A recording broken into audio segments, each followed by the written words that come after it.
Action Comics 1051, Philip K. Johnson writing with Rafa Sandoval on the art. On the main story, anyway. There's 2 backups, but we'll get to those later. So, yeah, this is kind of the next chapter in Superman. The Steels, I suppose I'll call them, the Irons, are opening a new tower that's about engineering and technology.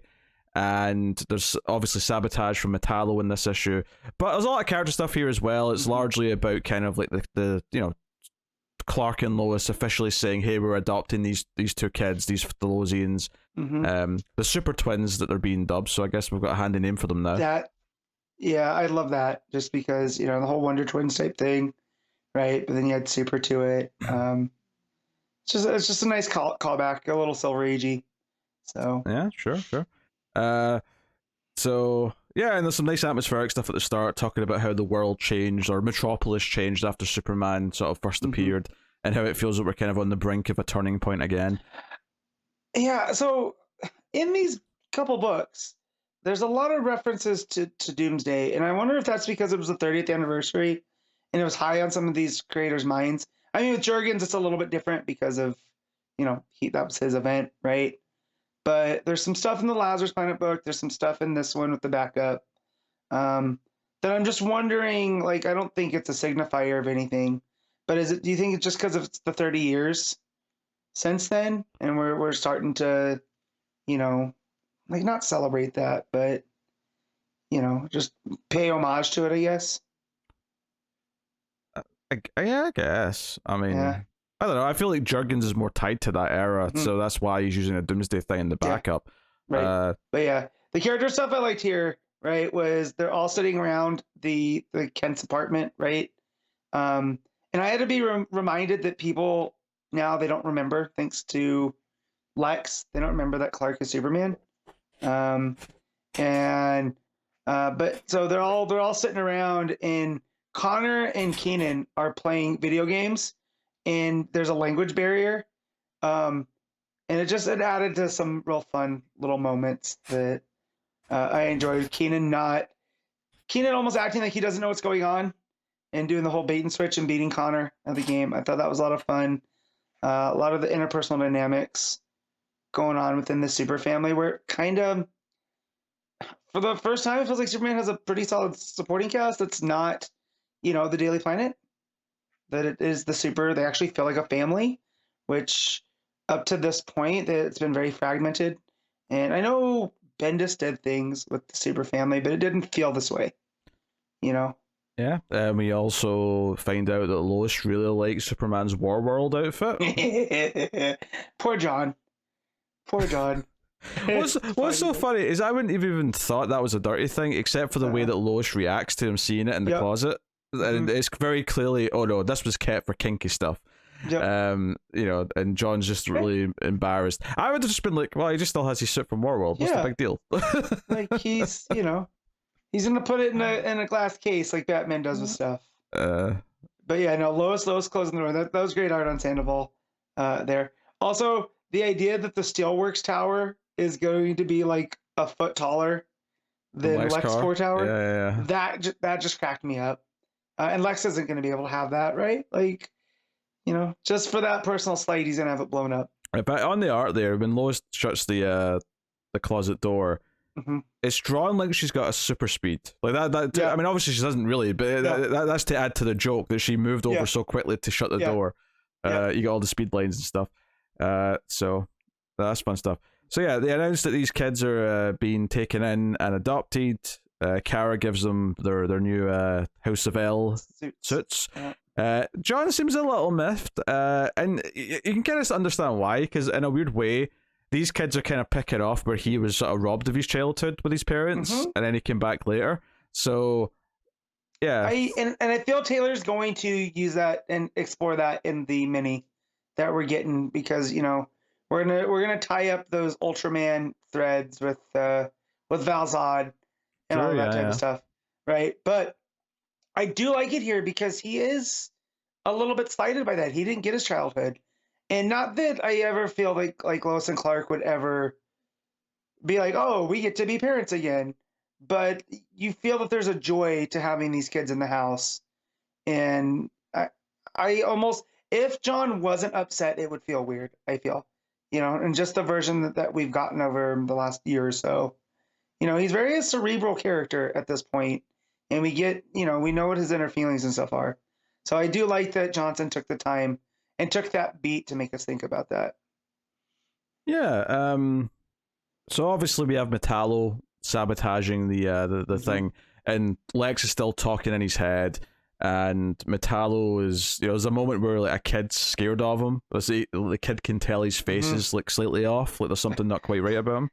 I love Metallo when he's talking to Lex. He goes, "The face isn't right," and for whatever reason, that sentence cracked me up. Also, the what's the word I'm looking for? How the obligation from Metallo, because he wants his sister's safety.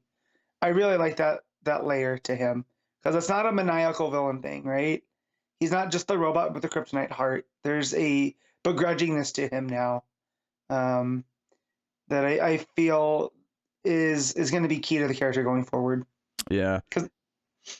I mean, this building is not lasting long, though, because when he blows it up, they all talk about how it's all going to fall down, and the supers all just... They all just have to work together to basically stop it from like, crushing people and make sure no one gets hurt. But the building's already gone, and so Lex couldn't even let it get open. It's literally the opening ceremony, and the thing's coming down. So its reign as the tallest building in Metropolis lasted about 5 minutes. Yep. So, obviously there's some nice pages here of action and stuff. The big cliffhanger is that Connor was the one who sort of first saw Metallo, and the ending is Metallo with all his clothes burned off, kind of holding Connor, because Connor, of course, is a bit of a chump and couldn't handle himself against Metallo. Hey, now. Also, though, I do have a question about that with his half Kryptonian physiology, right? The kryptonite shouldn't affect him as hard, right? So you're thinking he took a beating from Metallo. So... Yeah, because I also take that, though, as he's also not as invulnerable as like the others are. So I think he can be beat up by someone who's relatively strong, was my assumption. And that's what I'm saying. I'm saying that like it wasn't just the kryptonite that did him in, is that he did fight with him and they went a couple rounds, and that's what led to the explosion and whatever. That's just my headcanon. Well, I think the explosion was going to happen either way. I think that's what he was there to do. But anyways, but he he took a beating. And, that gave the super family enough time to react to things. And, Connor played his part, right? Yeah. So we kind of end in the midst of the action, which, gives us a cliffhanger. The issue spends time building. The action at the end's fine, and it looks quite good art-wise, but for me it was the family stuff and like the setting up of the adoption, and just the idea that Keenan's hanging out with the family is kind of just a fun, different vibe to get, because he's been kind of separate since his creation. Yeah. So that's kind of cool. I like that Kara's the one that speaks Mandarin, right? Which ties into the monkey print stuff and the Devil Nazar and all of that type of thing. I do like that. It feels like there's a synergy there. I will say, I'm not in love with Kara's new outfit. I'm like, why can't she just look like Supergirl still? Yeah. It's like, for some reason, like they want all the two new kids and some of the other characters to all have these sort of matching looking outfits. Even John seems to have a new outfit that's kind of more like theirs.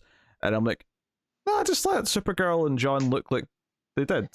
Like, but, even if this is just about getting Supergirl out of the skirt look, there's a way to do the jacket. You can still have her, have the blue, the color scheme without. Yeah, just have her have blue pants instead of.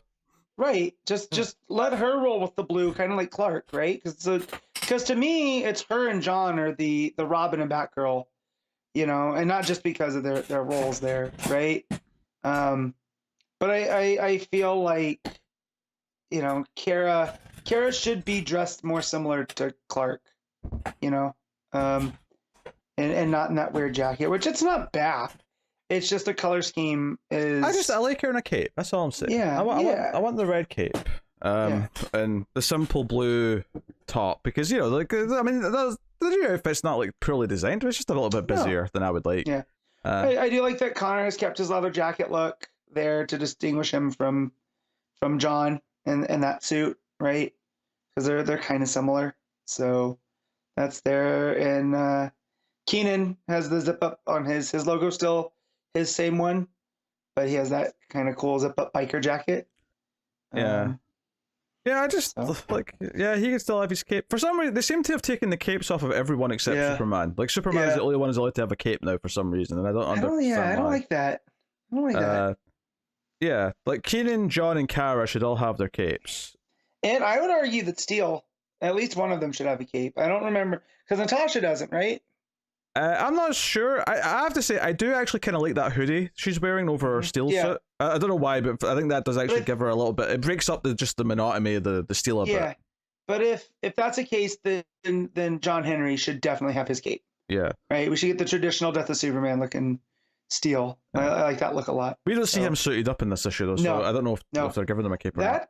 That said, him in the suit was giving me animated Luthor vibes. You know, and I don't know if that was on purpose, but I realized I'd never really seen John Henry Irons in a suit. Oh yeah, you would have done some parallels where he's kind of like he's got a bit of a Lex vibe. Yeah, and so he's like the good version. He's the the lawful good Lex Luthor. I mean, really, what you're saying is he was a bald guy in a suit. Yeah, but just his whole vibe of it, his building and his presentation, and I forget that Steelworks is a company, right? Because to me, he's the scientist type. He's kind of I don't want to say Lucius, right? Because he's not an inventor that way. But he has he's mainly just scientist. And I forget that Steelworks is a business. And, so him suiting up in the, traditional business suit, I can't remember seeing in a very, if at all. So. Well, moving on to the backup, or the first of two backups. Which is the Dan Jurgens one with Lee Weeks on art. This is the young John Kent. This is the sequel to Superman and Lois. And it turns out, apparently, there was a story in that 30th anniversary special that kind of set up a couple of things, which we did not read. So nope. And did it make me want to go back and read it? A little bit. Well, I have no time, so no. Yeah, so this is the family with young John flying or moving to the farmhouse in California, and there's even like a little joke here about how he's got the black suit on because Lois likes that. There's a few jokes in this book about Lois liking certain outfits on Clark.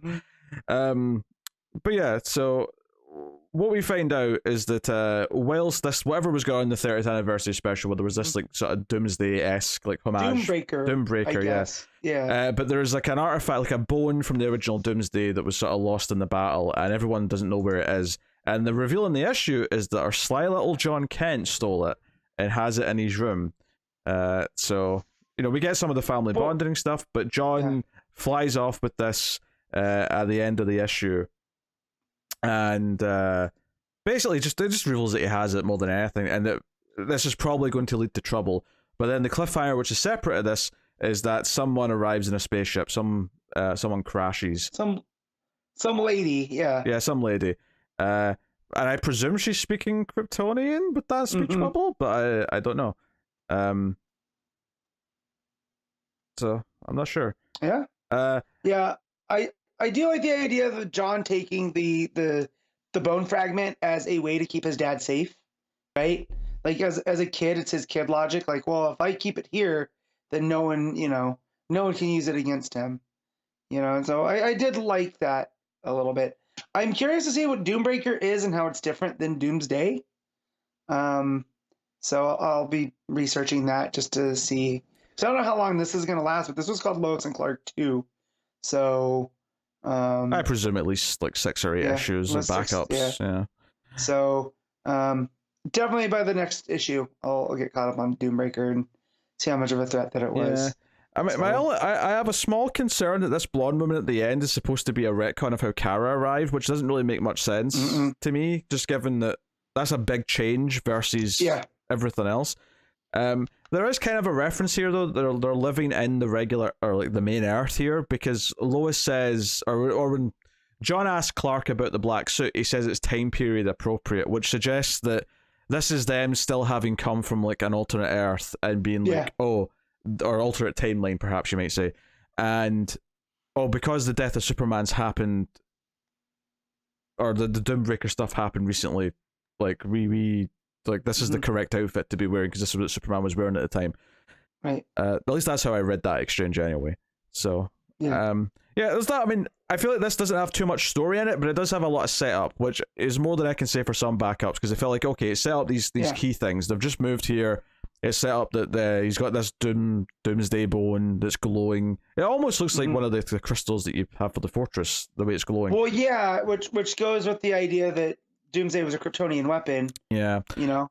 But to me, it looks like it's one of those bony protrusions that come out, and it broke off in the fight with Clark. Yeah, it doesn't glow like that when he's attached to it, though. This is like a new thing that's glowing. And then, of course, you have the crash landing of the alien woman in the ship at the end, which, if it's Kara, it makes no sense to me. But I'm only saying that because it's a blonde woman. But, like, and not only does it make no sense in terms of, like, continuity right now, because I think the New 52 version is still technically the arrival of Kara. Just this demeanor when she gets out and says, "Take me to your king," just doesn't feel like her. So I don't think it is her, but no. I'm just putting forth that in case it does end up being some weird retcon, then that I'm acknowledging that it could be.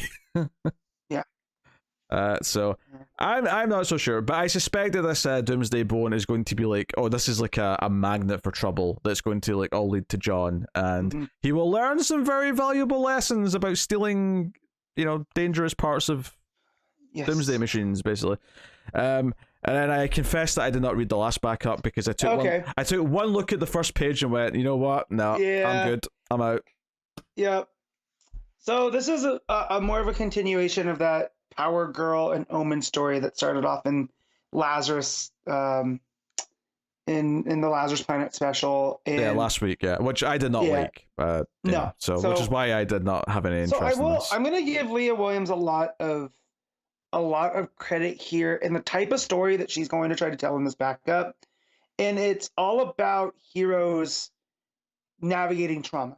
So the main crux of this is Omen trying to teach Power Girl, Karen, how to navigate this psionic leak and her psychic abilities. And then they're going to use them to help some of these heroes or other people deal with their trauma. So in this, the first person that I did skim ahead. I saw Beast Boy was in the last page crying, so I'm assuming that's where that comes in. Yeah. So which I was getting a little bit of worry out of this because the last time we dealt with heroes in trauma was Heroes in Crisis, and we don't like to talk about that. However, as good as Tom King is, I got to do some research on Leah Williams because as someone that spent time in therapy and whose sister-in-law is a therapist, there's a lot of psychology lingo and personal work type stuff in here, and I feel like in the state of the world being what it is over the last couple of years with the pandemic and the loneliness and all this other stuff, I like that there's a spot for this in superhero comic books.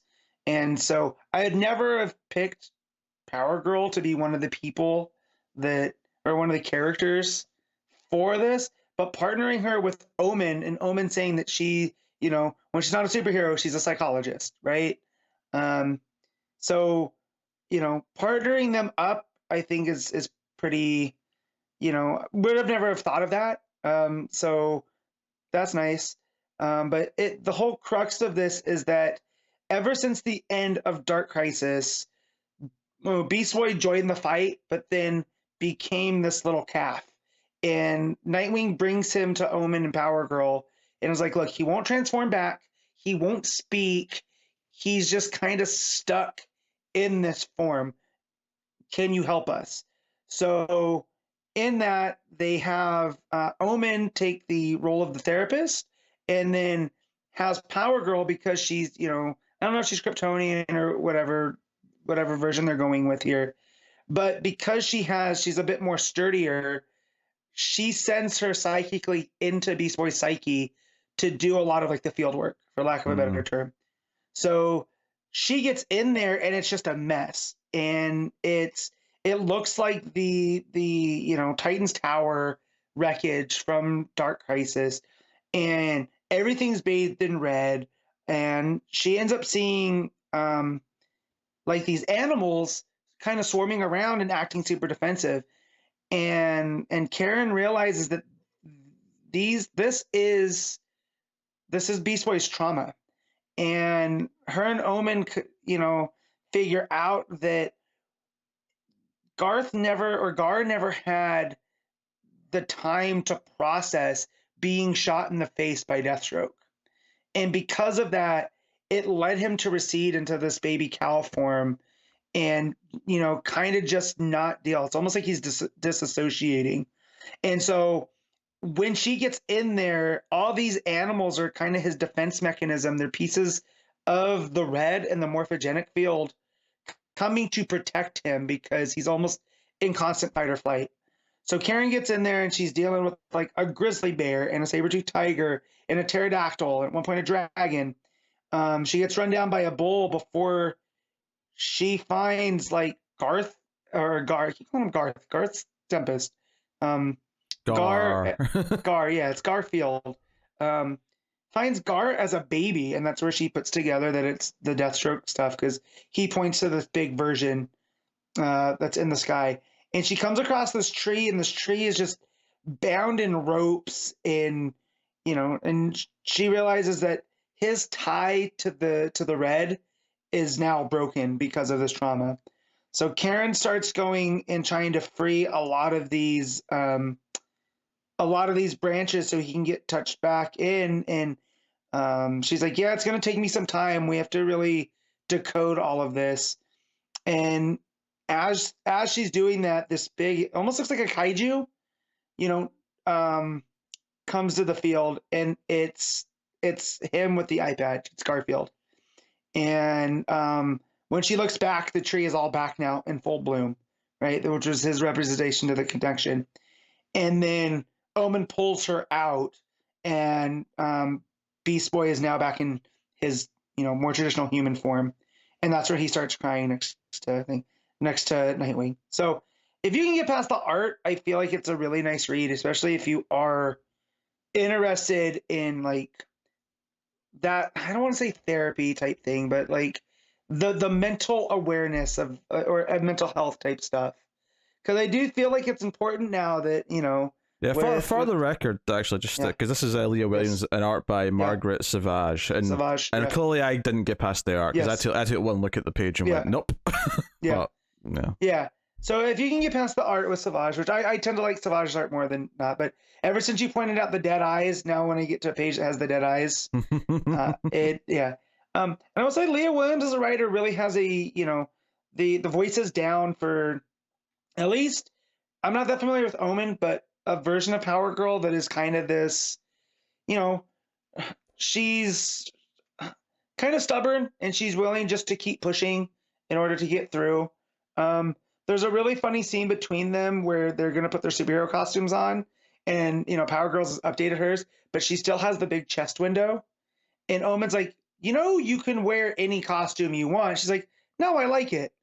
And, she's like, it's like free air conditioning. You should try it sometime. She goes, no, I'm okay. And she's like, all right, well, come talk to me when you're all sweaty later. And it was a really fun, like, let's poke fun at Karen. I will say, I appreciate that this is written by a woman, because I feel like any man writer trying to crack jokes about this would make me cringe. Well, but it feels very, as someone that's surrounded by a lot of women, right? My wife's family is very close, and there's always times around them. It felt like a conversation between two actual women. It wasn't like, oh, sure, this put upon thing where they were talking about, she's like, you can cover up, you don't have to. But the fact that it's Karen choosing, she's like, no, it's kind of my look, and I'm comfortable like this. It lets you know that's the character that she is. And yeah, I Batman has Robin to distract the enemies. Karen Starr has cleavage. Which I will never forget. It was in Jeff Loeb, I think it was in Public Enemies, where in Batman Superman, where they need to distract Toyman, the kid, what's his name? Hero? Is it Hero? I can't remember. And they're like, Karen, you go do it. She's like, why? And then she looks down. She's like, oh, okay. So for the longest time, Power Girl's chest has been her defining feature. So if we're going to get away from that and kind of poke fun at it, I'm all here for that, because I think she's a character that no matter what they've tried to do with her, nothing has stuck. And I feel like here making her like this co-therapist to the superheroes is this person that that will keep pushing to get through. I'm sure she's probably still from another Earth, but here's a pitch for a new version of her origin, right? So I'll try this one by you. Yeah. So you're in the movie Twins, right? Like they're kind of like they're trying to make the perfect specimen, this perfect human, and they had all these men submit their DNA, and they had a mother, right? And the twins weren't intended, like they got Arnold, right? And this is the perfect specimen that we're trying to create, and then the leftover genetic material was Danny DeVito, and that's kind of the joke of the movie. How about Karen Starr, Power Girl, is the perfect specimen that was trying to be created, and then Connor Kent was the leftover genetic material, right? So they're both like clones that Lex was trying to make. That's just mean. That said, now when I read Connor Kent, I'm going to hear Danny DeVito. But yes, so not to distract from the Leah Williams book, I feel like it. Not that I don't like saying that's important because that makes it pretentious, but I'm glad that there's a space right now in a comic book for them to explore these mental health themes, and then using these type of characters on top of it, right? And Beast Boy being their first person, after what we saw that he went through, as long as he doesn't, decide to murder a bunch of people on accident, because he can't deal with the trauma.